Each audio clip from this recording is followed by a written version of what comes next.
Ассалаумағалейкум ханымдар, каналыма қош келдіңіздер. Бүгін сіздерге супер эффективный, өте керемет маска жасаймыз. Беттің әжіміне, құрғауына, оның салбырауына, сонымен қатар беттегі түрлі бөртпелер мен безеулердің кетіруіне жақсы көмектесетін өте керемет универсалды маска жасаймыз. Бізге қажет болады ханымдар глина. Ақ глина қолдануға кеңес беремін. Немесе көк глина қолдансаңыздар да болады. Мен бүгін ақ глинаны қолданамын. Ыдысымызға бір шай қасық ақ глинаны салып аламыз. Және де бізге қажет болады картоп крахмалы. Кукуруз крахмалы болады ма деп көп ханымдар сұрайды. Негізі картоп крахмалы кукуруз крахмалына қарағанда өте жақсы нәтиже береді.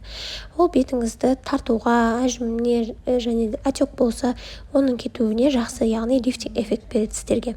Енді осы кашамыз образный болу үшін жаңағы глина мен крахмалымыз минералды су қосамыз, газдалмаған, немесе сүт қосамыз. Егер бетіңіз майлы болса, сүт қоссаңыздар болады.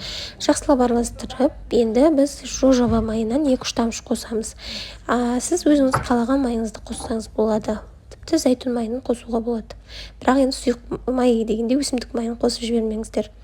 Жақсылап араластырамыз.